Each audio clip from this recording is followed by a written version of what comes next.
नमस्कार दोस्तों। क्या हाल चाल है? ठीक है। सब ठीक बा। बढ़िया बानू, पढ़ाई लिखाई बढ़िया से हो रहल बा। अब बोर्ड के एग्जाम अभी आवे वाला बा तो बढ़िया से पढ़ाई लिखाई होखे। जान तनी कि अभी नवरात्रि के समय चलता दुर्गा पूजा के मेला में खूब एकदम इंजॉयमेंट होत होई। तो खूब इंजॉयमेंट होखे ओमे कोनो दिक्कत नहीं है। लेकिन इंजॉयमेंट के साथ साथ पढ़ाई भी कईल बहुत जरूरी बाटे। काहे कि अब बोर्ड एग्जाम में ज्यादा समय नहीं है। 9 अक्टूबर शुरू हो गईल बाटे। नवंबर दिसंबर जनवरी 3 से 4 महीना और इस समय बाँचल बाटे। तो ऐसे जम के पढ़ाई होखो, जम के इंजॉयमेंट भी होखे या जम के पढ़ाई भी होखे, तब जाके मैथ में बढ़िया नंबर आई। मैथ में बढ़िया नंबर आई तो टोटल बढ़िया बनी।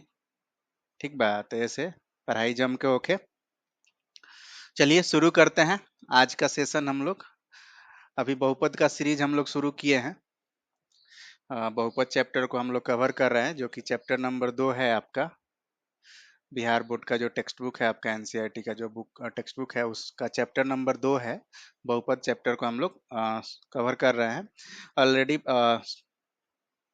ऑलरेडी मैंने पार्ट 1 अपलोड कर दिया है। तो पार्ट 1 अगर आपने नहीं देखा है तो पहले पार्ट 1 आप देख लीजिए अच्छे से। फिर उसके बाद पार्ट 2 आप देखिएगा तो आपको अच्छे से समझ में आएगा।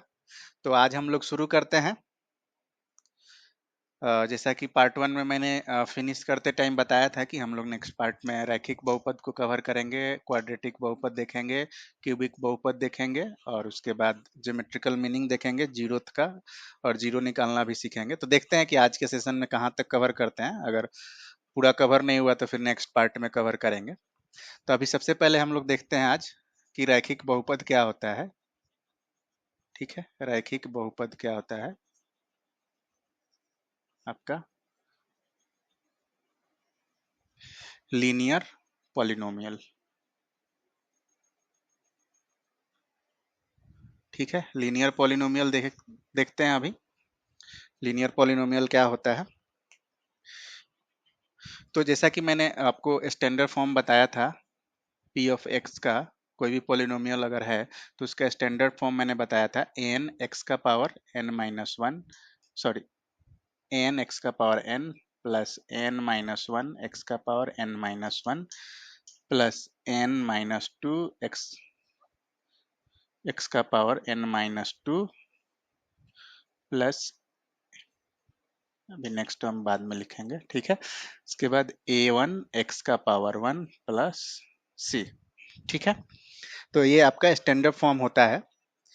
तो इस बहुपद को हम लोग, ये तो स्टैंडर्ड फॉर्म है आपका, इस बहुपद में आप एन टर्म है ऐसा बोल सकते हैं। ठीक है, तो लीनियर पॉलिनोमियल, इस बहुपद को हम लोग लीनियर पॉलिनोमियल कब बोलेंगे, लीनियर बहुपद कब बोलेंगे, रैखिक बहुपद, जब जब आपका जो x का जो पावर है, x का जो पावर है वो कितना हो, सॉरी, x का जो मैक्सिमम पावर, x का जो मैक्सिमम पावर हो, हाईएस्ट पावर दिए गए बहुपद में, मैक्सिमम पावर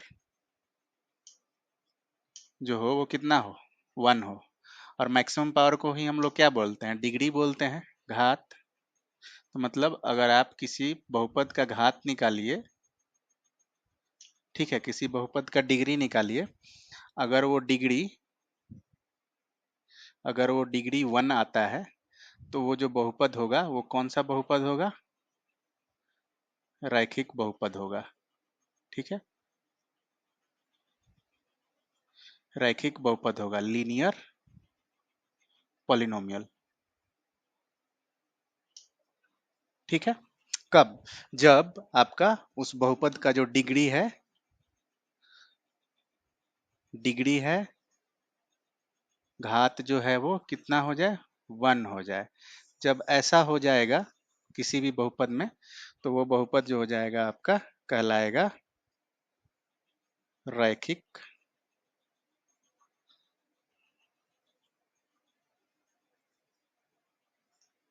रैखिक बहुपद, लीनियर पॉलिनोमियल। ठीक है, अच्छे से समझ लीजिए इसको आप लोग फिर से। ये आपका जेनरिक हो गया, स्टैंडर्ड फॉर्म हो गया पॉलिनोमियल का। एन एक्स का power n plus n minus one x का power n minus one plus n minus two x का power n minus two plus plus up to n x one plus c. आपका ये हो गया standard form. जब किसी polynomial में कोई भी पॉलिनोमियल आपका जो दिया हुआ है बहुपद, उस बहुपद में जब मैक्सिमम पावर मतलब कि डिग्री, उस पॉलिनोमियल का जो डिग्री जो है वो कितना हो जाए, वन हो जाए, अगर डिग्री जो है अगर वन हो जाए तो उस केस में उस पॉलिनोमियल को हम लोग बोलते हैं रैखिक बहुपद। ठीक है, रैखिक बहुपद बोलते हैं हम लोग। ठीक है, यहाँ पे ये मिस हुआ है, रैखिक बहुपद बोलते हैं। ठीक है, क्या बोलते हैं, रैखिक बहुपद। जब आपका डिग्री वन हो जाए तो उसको हम लोग रैखिक बहुपद बोलते हैं। ठीक है, तो ये होता है आपका लीनियर पॉलिनोमियल। अभी कुछ एग्जांपल देखते हैं हम लोग लीनियर पॉलिनोमियल का। ठीक है, लीनियर पॉलिनोमियल का कुछ एग्जांपल देखते हैं और उसका कुछ और भी कॉन्सेप्ट हम लोग देखेंगे लीनियर पॉलिनोमियल का।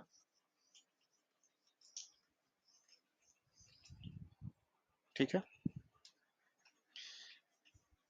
जैसे मान लीजिए एक पॉलिनोमियल है p of x equal to seven x plus two. तो यहाँ पे डिग्री क्या है इस पॉलिनोमियल में, आपका डिग्री कितना है, वन है, आपका घात वन है।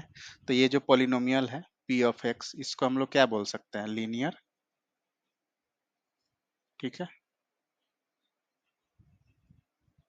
रैखिक बहुपद इसको हम लोग बोल सकते हैं। ठीक है, रैखिक बहुपद है ये लीनियर पॉलिनोमियल। ठीक है, अभी एक और पॉलिनोमियल देखते हैं p of x equal to seven x plus nine x square plus two x का पावर जीरो। ठीक है, अभी ये बताना है आपको कि ये जो पॉलिनोमियल है, ये जो पॉलिनोमियल है वो रैखिक है कि नहीं है, रैखिक है कि नहीं है। तो यहाँ पे पावर देखते हैं, यहाँ पे पावर वन, यहाँ पे पावर टू, यहाँ पे पावर जीरो। तो डिग्री कितना है इसका, इसका डिग्री जो है वो टू है, इसका डिग्री टू है। तो ये रैखिक बहुपद होगा क्या, लीनियर पॉलिनोमियल होगा क्या, नहीं होगा। ठीक है, क्योंकि लीनियर पॉलिनोमियल होने के लिए क्या होना चाहिए, आपका बहुपद का जो डिग्री होना चाहिए वो कितना होना चाहिए, वन होना चाहिए। ठीक है, वन होना चाहिए। तो ये आपका रैखिक बहुपद नहीं है, ये वाला रैखिक बहुपद नहीं है, ये वाला आपका रैखिक बहुपद है। तो इस तरीके से हम लोग बता सकते हैं कि वो लीनियर पॉलिनोमियल है, रैखिक बहुपद है कि नहीं है। कैसे, जब उसका हम लोग डिग्री निकाल लें तो इससे हम लोग रैखिक बहुपद बता सकते हैं। तो डिग्री आपको हमेशा निकाल लेना है, घात, और उसके बाद उसके बेसिस पे आपको बताना है कि वो रैखिक बहुपद है कि नहीं है।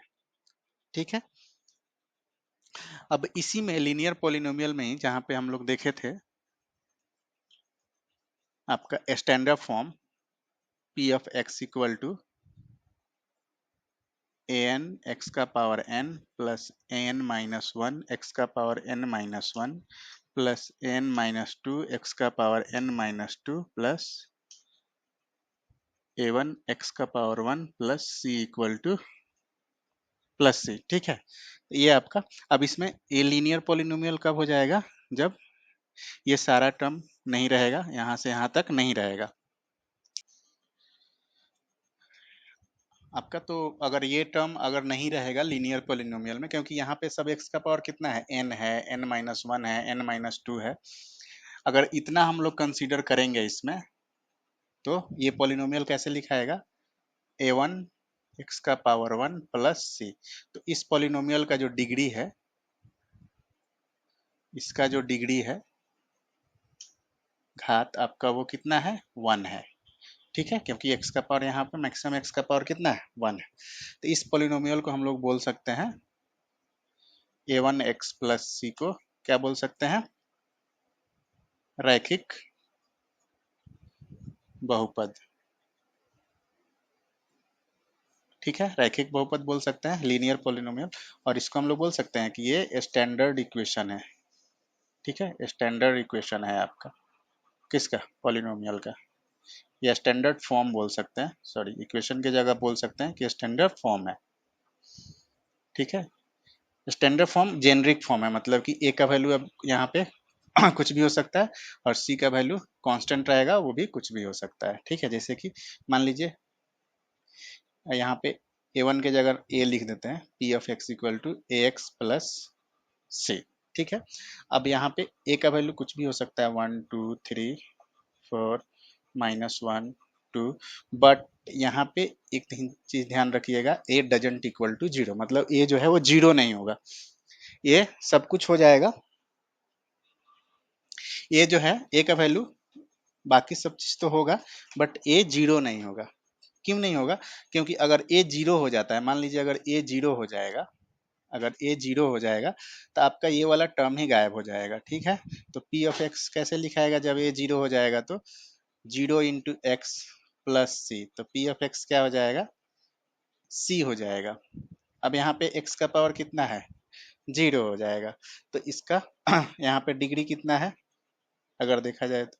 0 है, तो 0 डिग्री है, जबकि रैखिक बहुपद होने के लिए कितना होना चाहिए? पॉलिनोमियल का डिग्री कितना होना चाहिए? 1 होना चाहिए। ठीक है, तो यहाँ पे क्या होगा? a का वैल्यू कभी भी 0 नहीं होगा। ठीक है, बाकी वैल्यू तो होगा, बट a का वैल्यू कभी भी 0 नहीं होगा, ये चीज आप ध्यान में रखिएगा। ठीक, जब भी हम लोग स्टैंडर्ड फॉर्म लिखेंगे, देख किसका? रैखिक बहुपद का। रैखिक बहुपद का जब भी हम लोग स्टैंडर्ड फॉर्म लिखेंगे तो उसमें ये चीज ध्यान रखिएगा कि a इक्वल टू 0 नहीं होगा, मतलब कि p of x equal to a x plus c, जहाँ पे a कभी 0 नहीं होगा, ये चीज ध्यान रखिएगा। मैं इसको फिर से हाईलाइट कर देता हूँ, a जो होगा वो 0 नहीं होगा। ठीक है, क्यों नहीं होगा वो भी हम लोग देख लिए हैं। अगर अगर अब p ऑफ x का अगर हम लोग ग्राफ प्लॉट करें, p of x equal to a x plus c जो है, ये स्टैंडर्ड जो फॉर्म है, इसका अगर हम लोग ग्राफ प्लॉट करें रैखिक बहुपद का, तो देखते हैं कि कैसा ग्राफ इसका मिलता है। ठीक है,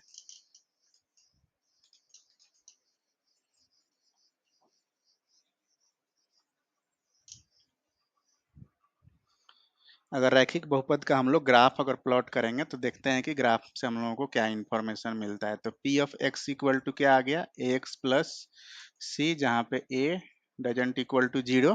ठीक है, अब इसका हम लोग ग्राफ एक बार प्लॉट करके देखते हैं। ये आपका x और ये आपका y। ठीक है, अब ग्राफ प्लॉट करने के लिए क्या करना होगा अपने को? अगर इसको हम लोग y मान लें, ठीक है, ठीक है, तो y इक्वल टू ऐसे लिख सकते हैं ए एक्स प्लस सी। जस्ट मैं ग्राफ प्लॉट करने के लिए इसको y मान लिया हूँ ताकि आप x और y एक्सिस से कंपेयर कर पाए। ठीक है, तो अभी देखते हैं, अगर अगर x इक्वल टू 0 रखेंगे हम लोग तो y इक्वल टू कितना आएगा? c। x इक्वल टू अगर इसमें 0 रख दें ये वाले में, तो y इक्वल टू कितना मिलेगा? c मिलेगा। तो x का वैल्यू 0 किस पे होता है? y एक्सिस पे। ठीक है, x का वैल्यू वाई एक्सिस पे क्या होता है? 0 होता है।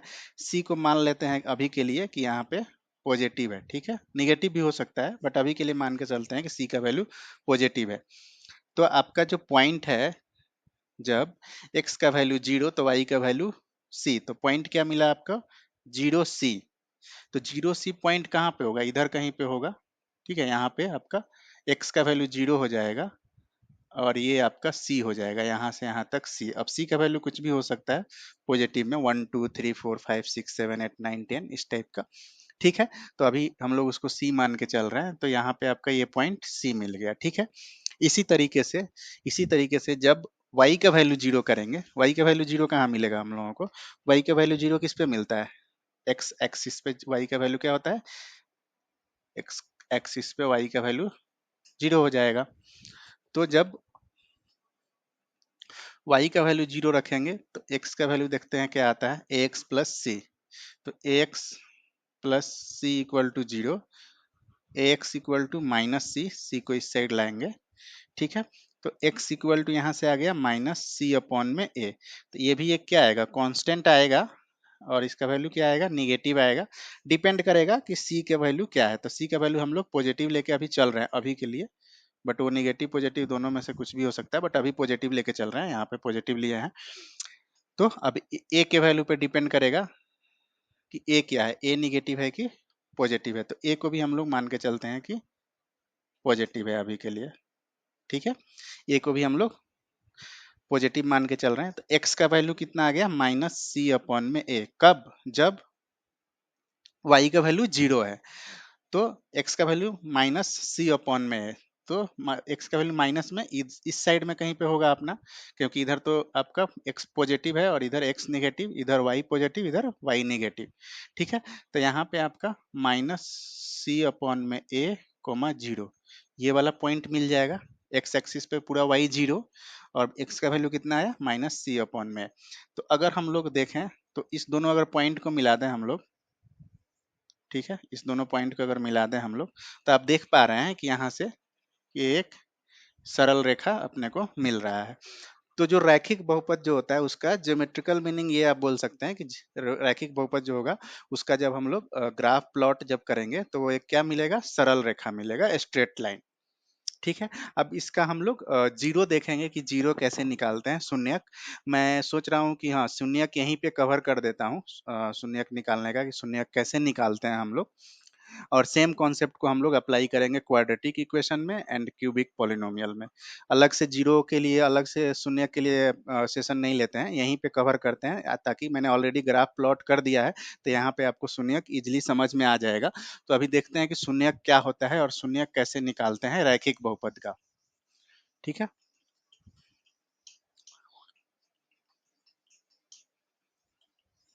ठीक है, तो अभी यहाँ पे अपने को सरल रेखा मिल गया है, ठीक है। सरल रेखा मिल गया, किसका, रैखिक बहुपद का जो ग्राफ मिला हम लोगों को वो क्या मिला, सरल रेखा मिला। कैसे हम लोग ग्राफ प्लॉट किए वो भी हम लोग देख चुके हैं। तो सरल रेखा मिला है। अभी हम लोग देखते हैं कि इसका शून्यक कैसे निकालते हैं हम लोग, ठीक है, जिसको हम लोग जीरो भी बोलते हैं। किसका, रैखिक बहुपद का हम लोग शून्यक निकालते हैं, ठीक है। अभी शून्यक का हम लोग कॉन्सेप्ट समझते हैं कि शून्यक का कॉन्सेप्ट, जीरो का कॉन्सेप्ट यहाँ पे होता क्या है। तो जैसे मान लीजिए हम लोगों का जो स्टैंडर्ड फॉर्म था रैखिक बहुपद का, p of x equal to a x plus c, यही था स्टैंडर्ड फॉर्म, ठीक है। ये आपका स्टैंडर्ड फॉर्म था, p of x equal to a x plus c, ठीक है। तो शून्य क्या होता है, तो एक्स का वैसा वैल्यू, एक्स का वैसा मान, ठीक है, एक्स का वैसा मान जहां पे,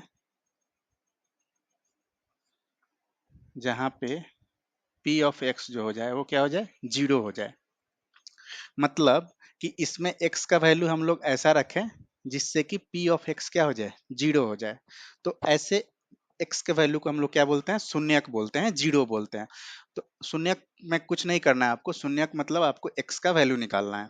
जब भी आपसे शून्यक पूछेगा किसी भी बहुपद का, चाहे रैखिक बहुपद हो या फिर क्वाड्रेटिक बहुपद हो, द्विघात बहुपद, या फिर क्यूबिक बहुपद हो, त्रिघात बहुपद, कोई भी बहुपद हो आपका, क्यूबिक पॉलिनोमियल, क्वाड्रेटिक पॉलिनोमियल, या फिर आपका लीनियर पॉलिनोमियल, तीनों में से कोई भी पॉलिनोमियल हो, अगर आपसे पूछता है कि उसका शून्यक कैसे निकालेंगे आप, या शून्यक निकालना है, जीरो निकालना है, तो आपको एक्चुअली एक्स का वैल्यू निकालना है, एक्स का मान निकालना है। अब एक्स का वैसा मान जहां पे उस पॉलिनोमियल का जो वैल्यू है, मान है, वो कितना हो जाए, जीरो हो जाए, तो वैसे एक्स के वैसे वैल्यू को क्या बोलते हैं, शून्यक बोलते हैं। एक्स का वैसा मान जहां पे पी ऑफ एक्स क्या हो जाए, जीरो हो जाए, तो ऐसे एक्स के वैल्यू को हम लोग क्या बोलते हैं, जीरो बोलते हैं, जीरोज बोलते हैं, या फिर शून्यक बोलते हैं, ठीक है। क्या बोलते हैं, शून्यक बोलते हैं, ठीक है। तो अभी ये वाला स्टैंडर्ड फॉर्म लेते हैं हम लोग, p of x equal to x plus c. अभी इसमें क्या बोल रहे हैं कि x का वैसा मान जहां पे p ऑफ x जीरो हो जाए, तो p ऑफ x को हम लोग जीरो कर देते हैं, उसके बाद x का वैल्यू निकालते हैं। तो p of x equal to zero रख दिए एलएचएस में, और यहाँ पे ax प्लस सी। तो ax plus c equal to कितना हो गया आपका, जीरो। तो a x plus sorry a x equal to कितना हो गया minus c, x equal to हो गया माइनस सी अपॉन में ए। ठीक है, तो ये आपका हो गया शून्यक। क्या हो गया शून्यक, जीरो किसका, रैखिक बहुपद का जो स्टैंडर्ड फॉर्म है, रैखिक बहुपद का जो स्टैंडर्ड फॉर्म है उसका अगर आप शून्यक निकालिएगा तो कितना हो जाएगा x equal to minus c upon में a। अब इस वैल्यू को आप देखिए और यहाँ पे इस ग्राफ से कंपेयर करिए दोनों को, आपको कुछ यहाँ पे रिलेशन दिख रहा होगा, कुछ तो आपको दिख रहा होगा इस ग्राफ में। जो x equal to minus c upon a है जिसको कि हम लोग शून्यक बोल रहे हैं, वो क्या है, x कोऑर्डिनेट है। ठीक है, x कोऑर्डिनेट है आपका, x कोऑर्डिनेट है किसका, उस लाइन का जो x एक्सिस को यहाँ पे कट कर रहा है। कुछ समझ में आ रहा है? तो आप शून्यक दो तरीके से निकाल सकते हैं। कैसे, या तो आप ये करिए p of x equal to zero करके और वहां से x का वैल्यू निकालिए, उससे भी आपका शून्यक निकल जाएगा रैखिक बहुपद का। या फिर रैखिक बहुपद का आप ग्राफ प्लॉट करिए, रैखिक बहुपद का आप ग्राफ प्लॉट करिए। ठीक है, और वो आपका ग्राफ जहां पे x एक्सिस को कट करेगा, जहां पे याद रखिएगा जहां पे x एक्सिस को कट करेगा उस x एक्सिस पे जो x का जो कोऑर्डिनेट होगा वही उसका शून्यक होगा। जैसे यहाँ पे x एक्सिस को ये लाइन, ये जो लाइन है सरल रेखा, ये सरल रेखा स्ट्रेट लाइन कहाँ पे कट कर रहा था, x एक्सिस को माइनस सी अपॉन में a कोमा जीरो, इस पॉइंट पे कट कर रहा था। तो इसका x कोऑर्डिनेट कितना है माइनस सी अपॉन में a, तो यही इसका क्या हो जाएगा शून्यक हो जाएगा। तो यही इसका ज्योमेट्रिकल मीनिंग है, आपका शून्य का जो ज्यामितीय जो अर्थ आप लोग समझते हैं, यही है। यहाँ से हम लोग इसका ज्योमेट्रिकल मीनिंग निकालते हैं कि शून्यक का ज्योमेट्रिकल मीनिंग क्या है। तो शून्यक आप रैखिक बहुपद का जो शून्यक है वो दो तरीके से निकाल सकते हैं। एक तो पहला ये है आपका कि p of x equal to zero कर दीजिए और उसके बाद उस इक्वेशन में x का जो वैल्यू आएगा उस इक्वेशन से वो आपका शून्यक हो जाएगा। या फिर रैखिक बहुपद का आप ग्राफ प्लॉट करिए और ग्राफ प्लॉट करने के बाद जो आपका जो सरल रेखा जो मिलेगा, ये तो फिक्स है कि जब भी आप रैखिक बहुपद का ग्राफ प्लॉट करिएगा तो एक सरल रेखा होगा। ठीक है, और वो सरल रेखा एक्स एक्सिस को जहां पे कट करेगा उस पॉइंट का एक्स कोऑर्डिनेट जो होगा वो उसका शून्यक होगा। जैसे यहाँ पे अभी कट किया है माइनस सी अपॉन ए में, कभी आप ग्राफ प्लॉट करिएगा तो हो सकता है ऐसा आएगा सरल रेखा। ठीक है, तो इधर कट करेगा तो ये हो सकता है कि आपका ये बी अपॉन में ए आ जाए, बी अपॉन ए में जीरो, तो उस केस में आपका शून्यक क्या हो जाएगा, बी अपॉन में हो जाएगा। कभी होगा कि आपका या तो इधर कट करेगा नहीं तो इधर कट करेगा। ठीक है, तो जहां पे भी कट करेगा वो आपका क्या हो जाएगा, वो शून्यक हो जाएगा। एक्स एक्सिस को जहां पे कट करेगा वो आपका बहुपद का, रैखिक बहुपद का वो शून्यक हो जाएगा। तो इस तरीके से हम लोग बहुपद का सॉरी लीनियर पॉलिनोमियल का रैखिक बहुपद का शून्यक निकालते हैं, जीरो निकालते हैं। चलिए, उम्मीद करता हूँ कि आज का सेशन आप लोगों को अच्छे से समझ में आया होगा। अभी ऑलमोस्ट 30 मिनट्स का होने वाला है ये सेशन, तो मैं ज़्यादा लंबा नहीं खींचूंगा इस सेशन को। अगले सेशन में हम लोग कवर करेंगे क्वाड्रेटिक पॉलिनोमियल। तो क्वाड्रेटिक पॉलिनोमियल का भी एक मैं सेशन सिंगल सेशन करूंगा। सिंगल सेशन ही हम लोग एक कंटिन्यू करेंगे क्वाड्रेटिक पॉलिनोमियल का और उससे रिलेटेड सारे कॉन्सेप्ट को एक सेशन में कवर करेंगे। उसके बाद फिर थर्ड सेशन में हम लोग क्यूबिक पॉलिनोमियल देखेंगे। क्योंकि जब हम लोग क्वाड्रेटिक पॉलिनोमियल देखेंगे तो वहाँ पे क्वाड्रेटिक पॉलिनोमियल क्या होता है उसका ग्राफ देखेंगे हम लोग क्वाड्रेटिक पॉलिनोमियल का, फिर उसका जीरो कैसे निकालते हैं, फिर उसके जीरो का ज्योमेट्रिकल मीनिंग क्या होता है, जैसे यहाँ पे हम लोग ज्योमेट्रिकल मीनिंग देखे थे। तो इस टाइप का अगर हम लोग सारा कॉन्सेप्ट एक सेशन में कवर करेंगे तो ज़्यादा बेटर रहेगा। तो अगले सेशन में हम लोग क्वाड्रेटिक पॉलिनोमियल कवर करेंगे। चलिए, उम्मीद करता हूँ कि ये रैखिक बहुपद का जो भी कॉन्सेप्ट था लीनियर पॉलिनोमियल का आप लोगों को अच्छे से समझ में आ गया होगा। अभी आप लोग अपने बुक में जाइए और बुक का जो जो भी है आपका, जिस बुक को भी आप लोग फॉलो कर रहे हैं या जो भी प्रैक्टिस सेट आप लोग फॉलो कर रहे हैं, वहाँ पे रैखिक बहुपद से रिलेटेड, लीनियर पॉलिनोमियल से रिलेटेड क्वेश्चन को सॉल्व करिए। और जितना ज़्यादा आप क्वेश्चन सॉल्व करिएगा कहीं ना कहीं उतना ज़्यादा आपको परफेक्शन मिलेगा। और मैं हमेशा यही बोलता हूँ कि मैथ जो है वो प्रैक्टिस बेस्ड सब्जेक्ट है। क्रिकेट की तरह, जिस तरह से क्रिकेट में हम लोग मतलब जितना ज़्यादा प्रैक्टिस करते हैं, चाहे आप बैटिंग करते हो, बॉलिंग करते हो या फील्डिंग करते हो, तो आप जितना ज़्यादा प्रैक्टिस करिएगा उतना ज़्यादा आप अच्छा परफेक्ट प्लेयर बनिएगा। तो उसी तरीके से मैथ सब्जेक्ट भी है, मैथ में भी आप जितना ज़्यादा प्रैक्टिस करिएगा उतना ज़्यादा आपको मैथ में परफेक्शन आएगा और अंदर से एक अलग लेवल का कॉन्फिडेंस आपको मिलेगा। तो खूब प्रैक्टिस करिए, मिलते हैं नेक्स्ट सेशन में। Thank you so much. अगर वीडियो अच्छा लगा हो तो वीडियो को लाइक और शेयर जरूर कर दीजिए। अगर चैनल को सब्सक्राइब नहीं किए हैं तो सब्सक्राइब भी कर लीजिए, सो दैट कि जब कभी भी मैं नया वीडियो अपलोड करूं तो आपको ऑटोमेटिक नोटिफिकेशन मिलता रहे। Thank you so much.